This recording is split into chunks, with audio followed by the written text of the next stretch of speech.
I am Ankita. Hi, I'm Nusrat. Welcome to our collaboration channel.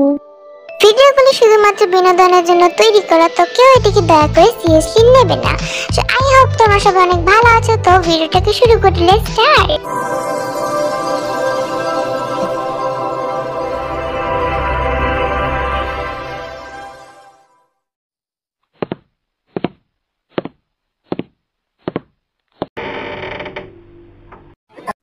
আমি কোথায়? আমি এখানে কেন? আমার হাত পা বাঁধা কেন? একটা ঘরে হাত পা বাঁধা অবস্থায় বসে আছে এবং এভাবে অনেকক্ষণ ধরে কাউকে ডেকে চলেছে, কিন্তু কেউ তার কথাই শুনছে না। হঠাৎ করে মনে হতে লাগলো তার কাছে কেউ আছে, খুব কাছে। কাঁপা কাঁপা কণ্ঠে বলে উঠলো, কে ওখানে? কে আমার সামনে? কে আপনি? সামনে থাকা অবয়বটি হাসি দিল এবং তের কাছে চলে আসলো, খুব কাছে। গম্ভীর পুরুষালী কণ্ঠ শুনে তের কানে ঝংকার তুল। তে এবার আরো ভয় পেয়ে গেল এবং কান্না করে দিল। কে আপনি?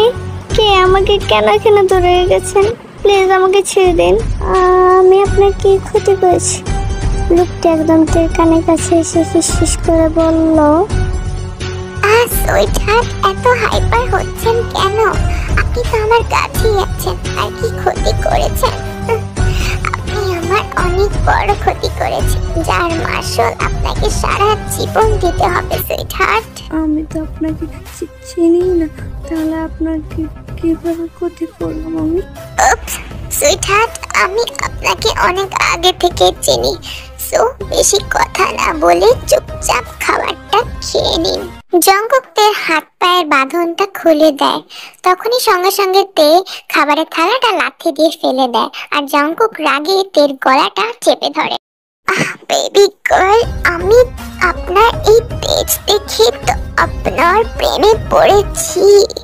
তবে এই তেজ আমার সামনে চলবে না। আমি আবার মিটকে দিয়ে খাবার আনিয়ে যাচ্ছি। যদি না খাওয়া হয়েছে তবে আমার থেকে কেউ খারাপ হবে না সুইটহার্ট। খাবো না তোর খাবার তুই খা। তোর মতো জানোয়ারের হাতে খাবার খাওয়া থেকে না খাওয়া অনেক ভালো। জঙ্কুক তের গলাটা চেপে ধরে। তুই বললি তে সাহসটা খুব বেড়েছে, তাই না? জঙ্কুকের চোখ সঙ্গে সঙ্গে রক্তবর্ণ ধারণ করে, আর এই দেখে তে সঙ্গে সঙ্গে মাটিতে সেন্সলেস হয়ে পড়ে যায়।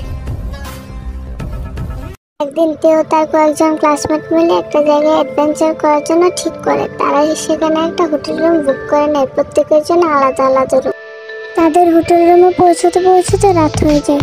এমনিতে এতটুকু রাস্তা জার্নি করে তাদের শরীর ক্লান্ত হয়ে যায়, তাই তারা কথা না বলে নিজ নিজ রুমে গিয়ে ঘুমিয়ে পড়ে। ঘড়ির কাঁটায় রাত 1টাতে তখন গভীর ঘুমে মগ্ন, কিন্তু একজোড়া চোখ তের দিকে নিষ্পলক ভাবে তাকিয়ে আছে। তের পুরো শরীরে চোখ বুলিয়ে নিতে থাকে এবং নিষ্পলক তাকিয়ে আছে। হুট করে সেখান থেকে একটা অবয়ব বের হয়ে আসে এবং তের উপরে উঠে যায়। তের কাছে যায় এবং তের দিকে তাকিয়ে থাকে। হুট করে তের গলায় মুখ গুজে দেয় সে অবয়বটি এবং ছোট ছোট কামড় দিতে থাকে। গলায় হালকা ব্যথা লাগায় তের ঘুম হালকা হয়ে যায় এবং তে চোখ খুলতে চায়, কিন্তু সে চোখ খুলতে পারে না। যাই হোক, এভাবে সেদিন রাতটা কেটে যায়। পরদিন সকালবেলা তে ফ্রেশ হয়ে এসে আয়নার সামনে দাঁড়িয়ে নিজের গলা চেক করতে থাকে, কিন্তু সে দেখতে পায় তার গলায় কোনো দাগ নেই। কিন্তু তের স্পষ্ট মনে আছে যে কালকে রাতে সে তার গলায় ব্যথা পায়। আর একটু অবাক হয়। তে কিছুক্ষণ দাঁড়িয়ে থেকে তার একটা ফ্রেন্ডের রুমে চলে যায়। তার ফ্রেন্ডের নাম হচ্ছে সুজি। সুজিকে সবকিছু খুলে বলে। সুজি হেসে উড়িয়ে দেয় এবং বলে, কালকে ঝামেলাটা মনে হয় বেশি হয়ে গেছে, তাই তুই ভুলভাল স্বপ্ন দেখেছিস, বাদ দে এসব। বুঝতে পারে যে তার কথা কেউ বিশ্বাস করবে না, কিন্তু এটা সত্যি যে এটা কোনো স্বপ্ন নেই। এই ঘটনা প্রায় 3 বছর ধরে তের সাথে ঘটে আসছে। তে শুয়ে থাকলে তার পাশেও কেউ শুয়ে থাকে, তার শরীরে কেউ বেড টাচ করে। তে আর কোনো কথা বাড়ায়নি এবং রেডি হতে চলে যায়। কিছুক্ষণ পর তারা সকলে অ্যাডভেঞ্চারের উদ্দেশ্যে বের হয়ে যায়। তে রাস্তা দিয়ে হাঁটার সময়ও ওই সব ঘটনা মনে মনে ভাবছিল।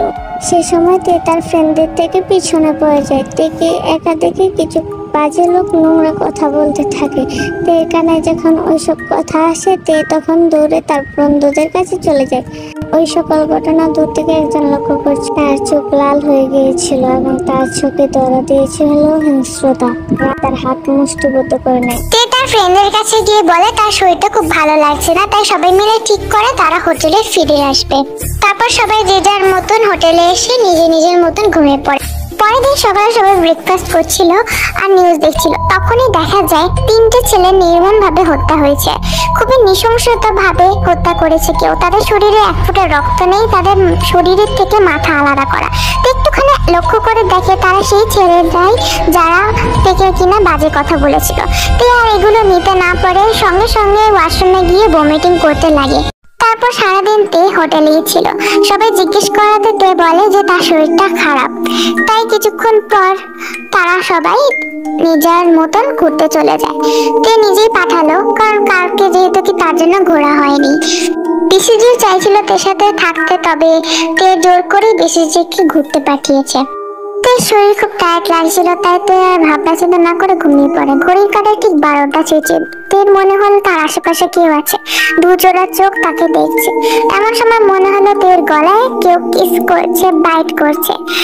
তের চোখ খুলতে চাইলেও খুলতে পারছে না, তবে কেউ মনে হচ্ছে তাকে জড়িয়ে শুয়ে আছে। তখন তের চোখটা খুলে দেখে কেউ নেই, তবে ভেতর দিয়ে দরজা খোলা। কে বা আসতে পারে তাদের ভেতর ঘরে? তে আর কিছু ভাবতে না পারে, ঘুমিয়ে পড়তে লাগে। তে হয়তো ভাবে সকালবেলা ওই নিউজটার জন্য তের ওরম মনে হচ্ছে। তে আর ভাবনা চিন্তা না করে সোজা ঘুম দেয়। দিকে the heartless mafia king Jeon Jungkook. জঙ্কুকের নাম কেউ যদি একবার শোনে সে থরথর করে কাঁপে। জঙ্কুক যেখান দিয়ে যাক না কেন সেই রাস্তাটা তখনই ফাঁকা হয়ে যায়। বাইরে মুষলধারে বৃষ্টি পড়ছে। জঙ্কুক একটা পুরনো রাজবাড়ির সামনে দাঁড়িয়ে আছে। সে সেখানে একটা পুরনো ঘরে গিয়ে একটা ছবির সামনে তাকিয়ে কি বলে আর ডেভিল স্মাইল দেয়। জঙ্কুক একটা ব্ল্যাক হুডি পরে দাঁড়িয়ে আছে। জঙ্কুক দেখতে মাশাআল্লাহ অনেক সুন্দর। জঙ্কুক একজন মাফিয়া কিং। তার মাফিয়া কিং হওয়ায় তার শত্রুর অভাব নেই, তবে কেউ জঙ্কুকের সাথে সামনে দিয়ে লাগতে আসে না, কারণ জানে জঙ্কুকের সাথে লাগতে আসলে তার ফ্যামিলি শুদ্ধ সেও শেষ হয়ে যাবে। এমনকি পুলিশ থেকে শুরু করে বড় বড় নেতা মন্ত্রীরাও জঙ্কুককে দেখে ভয় পায়। এদিকে ইনি হলেন তে, কলেজ সেকেন্ড ইয়ারের স্টুডেন্ট। তার বাবা একটা সাধারণ কোম্পানিতে কাজ করে আর তার মা হাউসওয়াইফ। তাদের দুজনের আদরের সন্তান এই তে। যাই হোক, এভাবে সারাটা দিন চলে যায় এবং সন্ধ্যা নেমে আসে। তখনই তের সকল ফ্রেন্ডরা হোটেলে ফিরে এসে তের কাছে চলে যায় এবং তাদের ক্যাপচার করা সকল ফটো এবং ভিডিও থেকে দেখাতে থাকে। তারা আরো কিছুক্ষণ গল্প করে একবারে ডিনার শেষ করে যে যার রুমে শুয়ে পড়ে। তের ফ্রেন্ডদের মধ্যে একটা ফ্রেন্ড তেকে অনেক পছন্দ করে, তার নাম হচ্ছে বোগাম। সে তেকে অনেকবার প্রপোজ করার পরেও তে রিজেক্ট করে দিয়েছে। তে পাত্তাই দেয়নি, কারণ তে বোগামকে জাস্ট ফ্রেন্ডই মনে করে। এরপর দিন তে এবং তার সকল ফ্রেন্ডরা মিলে সেখানকার একটা জঙ্গলে অ্যাডভেঞ্চার করার জন্য বের হয়। তারা জঙ্গল দেখতে দেখতে আনমনে এক একজন এক এক রাস্তায় চলে যায়। তে আর বোগাম একসাথে হাঁটছে। তারা জঙ্গলের গহনে যাচ্ছে ক্রমশ। তে বোগাম থেকে একটু এগিয়ে হাঁটছে। বোগাম হঠাৎ তের হাত টেনে ধরে এবং তের সামনে হাঁটু করে বসে প্রপোজ করে যায়। বোগাম, তোকে আমি কতবার বলবো যে তোকে আমি পছন্দ করি না? তোকে আমি আমার একটা ভালো বন্ধু মনে করি। এভাবে থাক না আমাদের সম্পর্কটা, কেন বারবার প্রপোজ করে আমাকে বিরক্ত করছিস? বিকজ আই লাভ ইউ তে, আমি তোমাকে অনেক ভালোবাসি। হ্যাঁ হ্যাঁ, আমার কাছে বিরক্ত মনে হয়। ভালোবাসা জোর করে হয় না বোগাম, তোকে বুঝতে হবে। তে বোগামকে পাশ কাটিয়ে চলে যেতে নেয়। হঠাৎই বোগাম তের ওড়না টেনে ধরে। তে নিজেকে কন্ট্রোল করতে না পেরে চোখ মুখ খিচে বোগামের গলায় থাপ্পড় লাগিয়ে দেয় এবং চিৎকার করে বলে, বোগাম, তোর সাহস কি করে হলো আমার ওড়নায় টাচ করা? তোর মতো অসভ্যের সাথে রিলেশন তো দূরে থাক, ফ্রেন্ডশিপও আমি রাখতে চাই না। আজকের পর থেকে যেন তোকে আমার চোখের সামনে আর কোনোদিন না দেখি।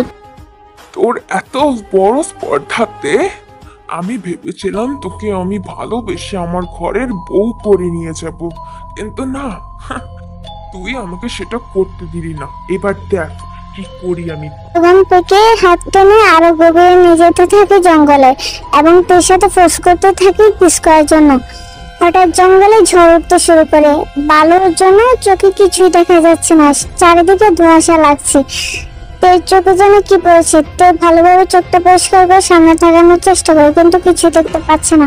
হঠাৎ তের ঘাড়ে মনে হলো কিছু একটা ব্যথা লাগছে। তে সেখানকার হাত দিতেই তে যেন সেন্সলেস হয়ে পড়ে যায়। জেকে তার কাছ থেকে চলে যায় এবং একটা রুমের সামনে এসে দাঁড়ায়। গার্ডরা জঙ্কুককে দেখে প্রচুর ভয় পায়। জেকে ওই দরজার সামনে দাঁড়াতে অটোমেটিকলি দরজাটা খুলে যায়, আর একজন গার্ডকে ইশারা করে সে দৌড়ে একটা ছুরি জঙ্কুকের হাতে দেয়। এটা নিয়ে জঙ্কুক ভিতরে চলে যায় এবং দরজা বন্ধ করে দেয়। গার্ডরা প্রচুর ভয়ে হাত থরথর করে কাঁপছে। জেকে ভিতরে ঢুকে দেখে একটা ছেলে হাত মুখ বাঁধা আছে। হ্যাঁ, সে আর কেউ না, সে হচ্ছে বোগম। জঙ্কুক একটা বাঁকা হাসে আর বোগমের চোখ খুলে দেয়। বোগম জঙ্কুককে দেখতেই ভয় পেয়ে যায়। জঙ্কুকের অগ্নি দৃষ্টি বোগমের দিকে তাকিয়ে আছে। জঙ্কুক একটা ডেভিল স্মাইল দিয়ে তাকিয়ে থাকে। তখন বোগম বলে, কে আপনি? এখানে আমাকে এনেছেন কেন? ছেড়ে দিন আমাকে, ছেড়ে দিন আমাকে। আমি আপনার কি ক্ষতি করেছি? জঙ্কুক এবার হাসি থামিয়ে দিয়ে বোগমের দিকে অগ্নিদৃষ্টিতে তাকায়। জঙ্কুকের রক্তবর্ণ চোখ দেবে এবং ডেভিল স্মাইল দেখে বোগমের তো যায় যায় অবস্থা। এক প্রকার বোগম তো কান্নাই করে ফেলে। তুই এই হাত দিয়ে আমার সুইট হার্টকে টাচ করেছিস, তাহলে আমি তোকে ছেড়ে দিই কেমনে বোগম? বোগমকে একটা কথা না বলতে দিয়ে জঙ্কুক তার শরীর থেকে এক কোপে হাতটা আলাদা করে ফেলে। বোগম জোরে চিৎকার করে ওঠে। জেকে তার আরেকটা হাতও আলাদা করে ফেলে। ওগুলোকে তার পোষা বাঘদের খেতে দিয়ে দেয় আর বোগমের চোখ তুলেও আলাদা করে ফেলে। এই চোখ দিয়ে তুই আমার সুইট হার্টকে নোংরা ভাবে দেখেছিস, তাই না? অনেক ছাড় দিয়েছি। আর না, গার্ড এদিকে আসো তাড়াতাড়ি। সাথে সাথে গার্ডরা দৌড়ে আসে জঙ্কুকের কাছে। এই কুত্তার বাচ্চাকে এই গরম পানির মধ্যে ফেলে দিয়ে আসো তাড়াতাড়ি।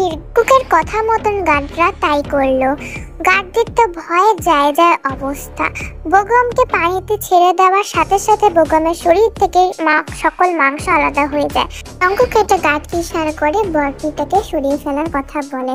জঙ্কুক তখনই ওখান থেকে বেরিয়ে যায়। কিছুক্ষণের মধ্যে জঙ্কুকের গাড়ি জন ম্যানশনের সামনে চলে আসে। জঙ্কুক গাড়ি থেকে বেরোতেই সব গার্ডরা মাথা নিচু করে ফেলে। একটা গার্ড তাড়াতাড়ি গিয়ে গেটটা খুলে দেয়। জঙ্কুক সেখান থেকে নামতে নামতে দুটো গার্ড জঙ্কুকের পিছন পিছন চলে যায়। জঙ্কুক ঘরের সামনে দাঁড়াতেই একটা গার্ড সাবধানে জঙ্কুকের পা থেকে জুতোটা খুলে ফেলে। অন্যদিকে তেকে খাওয়ানোর চেষ্টা করছে সবাই মিলে, তবে কেউ খাওয়াতে পারছে না। ম্যাম, আপনি দয়া করে খাবারটা খেয়ে নিন, না হলে স্যার এসে যদি দেখে আপনি এখনো খাবার খাননি তাহলে আমাদেরকে শেষই করে ফেলবে। তখনই মেয়েদের উদ্দেশ্যে একটা গম্ভীর গলার আওয়াজ পাওয়া যায়। I see get right now. মেয়েরা ভয়ে ভয়ে তাদের জীবন নিয়ে পালায়। জেকে ঘরে প্রবেশ করে। ঘরটা পুরো ব্ল্যাক কালারের, আসবাবপত্রগুলো কালো। জেকেকে দেখে তে আরো রেগে যায় এবং জেকের কলার ধরে বসে। জেকে এই দেখে ভীষণ রেগে যায়। একটু আগে রাগ আবার ভেসে ওঠে। জঙ্কুক আর কোনো কথা না বলে তেকে সোজা কোলে তুলে বিছনায় ছুঁড়ে মারে। তে এতটাই ব্যথা লেগেছে যে আ করে ওঠে। জঙ্কুক এতটাই রেগে আছে যে নিজের শার্ট এক টানে ছিঁড়ে ফেলে এবং তের কাছে চলে আসে।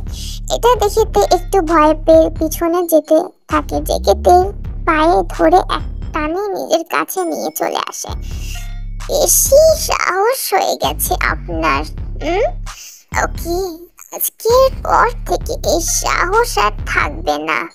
এই বলে তের পরনের জামাটাও ছিঁড়ে ফেলে। তে এবার কান্না করে ফেলে, নিজেকে ঢাকার চেষ্টা করে। তখনই জঙ্কুক, বেবি গার্ল, নিজেকে দেখে কি হবে? একটু পরে তোমার সব কিছু আমার চোখের সামনে। জঙ্কুক আর একটা কথা না বাড়িয়ে দেখে কিস করতে থাকে, সাক করতে থাকে। এবার আস্তে আস্তে কামড় দিতে থাকে। তে ভীষণ ব্যথা পাচ্ছে। সে তার হাত দিয়ে জেকের বুকে মারতে থাকে, কিন্তু এক চুলও নাড়াতে পারেনি। তে এবার কাজেই বিরক্ত হয়ে জঙ্কুক বেল্ট খুলে তার হাত বেঁধে দেয়। এবার তে কান্না করছে আর তাকে ছেড়ে দিতে বলছে, কিন্তু জঙ্কুক কি তার কথা শোনে? সে তার কাজ করছে। জঙ্কুক এবার কিস করতে করতে তের বুকে নেমে আসে আর তের এক টানে খুলে বার করে দেয়। তে এবার আরো কান্না করতে থাকে, যেকে তের বুকে ইচ্ছা মতন কামড় দিতে থাকে আর রক্ত জমাট করে ফেলে। তে আরো কান্না করছে দেখে জঙ্কুক তের ঠোঁটে রুবলি কিস করতে থাকে, বাইট করতে থাকে। তে দেখে চোখ থেকে টপ টপ করে পানি পড়ছে, তার নিঃশ্বাস আটকে আসছে। যেকে এবার ঠোঁট ছেড়ে গলায় নেমে তার আস্তে আস্তে আরো নিচে নামতে থাকে। সে সারা শরীরে বাইট করছে, কিছু জায়গা থেকে তো রক্ত বেরিয়ে গেছে, এইবার পেটে এসে সেখানে লিকিং করতে থাকে। অঙ্কুকা নিজেকে ধরে রাখতে পারছে না, তাই সে নিজেকে আনড্রেস করে ফেলে আর তেকেও আনড্রেস করে ফেলে। তে এবার কান্না করে যাচ্ছে আরো। এটা দেখে জঙ্কুকের মেজাজ আরো খারাপ হয়ে যায়, তাই তের মুখে একটা কস্টেপ লাগিয়ে দেয়। তারপর আবারও কাজ করতে থাকে। কন্টিনিউ 15 মিনিট পর জঙ্কুক তেকে এবার নিজের কাছে নিয়ে আসে আর তের ভিতরে নিজেকে ইনসাইড করে।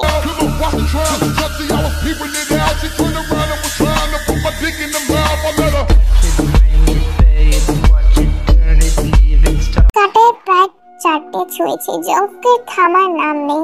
তে যে কখন নিতে না পেরে সেন্সলেস হয়ে গেছে সেটার দিকে জঙ্কুকের তো কোনো খেয়াল নেই। জঙ্কুক এতটাই উন্মাদ হয়ে গেছে যে জঙ্কুকের খেয়াল নেই। কিছুক্ষণ পর আরো কন্টিনিউ করার পর জঙ্কুক এবার তের উপরে শুয়ে পড়ে ওই অবস্থা। পরদিন আস্তে করে চোখ খুলে চারপাশে চোখ বুলে দেখে কেউ তার আশেপাশে নেই, তাই সে আস্তে আস্তে উঠতে নিলে পেটের ব্যথায় কান্না করে দেয়। তার সারা শরীরে ছোপ ছোপ রক্তের দাগ লেগে আছে। তারপর না জেকে ব্ল্যাক কালার একটা টি শার্ট। এমন সময় হুড়মুড়িয়ে রুমের মধ্যে দুটো মেড প্রবেশ করলো এবং বলল, ম্যাম, স্যার বলেছেন 20 মিনিটের ভিতরে তাড়াতাড়ি আপনি ফ্রেশ হয়ে নেন, না হলে এটা শাস্তি আমাদেরকে পেতে হবে। তে মেয়েদের কথা শুনে আর কিছু বলে না এবং আস্তে আস্তে বিছানা থেকে নামতে নেয়। অমনি সে পড়ে যায়। একজন মেয়েট এগিয়ে আসতে নিলে আরেকজন মেয়েট তার হাত ধরে ফেলে এবং বলে, স্যার আমাদেরকে মানা করেছে ম্যামের শরীরে টাচ না করার জন্য, না হলে আমাদের রক্ষে নেই। তে আবারও উঠে দাঁড়ায় এবং ওয়াশরুমে চলে যায়। শরীরে প্রত্যেকটা জায়গায় পানি লাগতে ওইগুলো জ্বালা করে ওঠে। তে আর সহ্য করতে না পেরে ফুপিয়ে কান্না করে দেয়। একটু পরে মেয়েটা দরজায় নক করতে থাকে। ম্যাম প্লিজ তাড়াতাড়ি করুন, না হলে স্যার আবার রেগে যাবেন। তে ওয়াশরুম থেকে বেরিয়ে আসে এবং বিছানার উপরে এসে বসে। তের কান্না করার ফলে তার চোখ ফুলে আছে এবং নাক লাল হয়ে আছে। দরজার সামনে জঙ্কুক দাঁড়িয়ে আছে। মেয়েদের ইশারা করতে সঙ্গে সঙ্গে মেয়েটা বেরিয়ে যায় ঘর থেকে। জঙ্কুক ঘরে ঢুকে তের কাছে চলে যায়। নিচে চলো সুইটহার্ট ফার্স্ট। তে অসহায়ের মতো জঙ্কুকের দিকে তাকায় আছে। সে তো হাঁটতেই পারছে না, কিভাবে যাবে। যেকে একটা বাঁকা হেসে থেকে ব্রাইডাল স্টাইলে করে নিয়ে যায়। কে একটা চেয়ারে বসিয়ে জঙ্কুক নিজেও একটা চেয়ারে বসে যায়। মেয়েরা খাবার সার্ভ করছে। তের কিছু ভালো লাগছে না, দম যেন বন্ধ হয়ে আসছে। সে এখান থেকে মুক্তি চাই, শুধু তের খাচ্ছে না দেখে যেকে একটা ধমকে দেয়। তে কেঁপে ওঠে আর খাবার মুখে নেয়, সাথে সাথে ঠোঁটে জ্বলে যায়। তার চোখ দিয়ে পানি পড়ছে। তের অবস্থা দেখে মেয়েদের খুব খারাপ লাগে, কিন্তু তারা অসহায়, কিছু করতে পারছে না। এর এমন অবস্থা দেখে যেকে বাঁকা হাসে আর ফিসফিস করে বলে, অভ্যাস করে নেন সুইটহার্ট, কারণ এমন অবস্থা আপনার প্রতিদিনই হবে। তে হা করে তাকিয়ে আছে জঙ্কুকের দিকে, চোখে ভরা জল। তের তখনই কাশি উঠে যায়। মেয়েটা তাড়াহুড়া করে জল নিয়ে আসে। যেকে একটু হেসে নিজের মতন খেতে থাকে। এরকম কোন রকম ভাবে তে খাবারটা খেয়ে নেয়। খাবার শেষ করে উঠে দাঁড়ায় আর দরজার দিকে যেতে যেতে তেকে উদ্দেশ্য করে বলে, ফলো মি ফার্স্ট। তে কিছু না বলে তাকিয়ে থাকে জঙ্কুকের দিকে। কিন্তু আমি তো হাঁটতেই পারছি না, আমি যাব কিভাবে? খুব ব্যথা করছে তাই নাকি? তা কালকে তো খুব তেজ দেখাচ্ছিলেন, এখন কোথায় গেল আপনার তেজ? তাড়াতাড়ি আসুন, না হলে। তে আর কোনো কথা না বলে খুঁড়িয়ে খুঁড়িয়ে হাঁটতে থাকে। কয়েকবার পড়ে যেতে নিলে কোনো রকমে নিজেকে সামলিয়ে নিয়ে যেটা অনুসরণ করতে করতে গেটের সামনে এসে পড়ে। গার্ডরা দেখে আর জঙ্কুককে দেখে মাথা নিচু করে ফেলে। জঙ্কুক ড্রাইভিং সিটে এসে বসে আছে। তে এদিক ওদিক তাকাতে থাকে।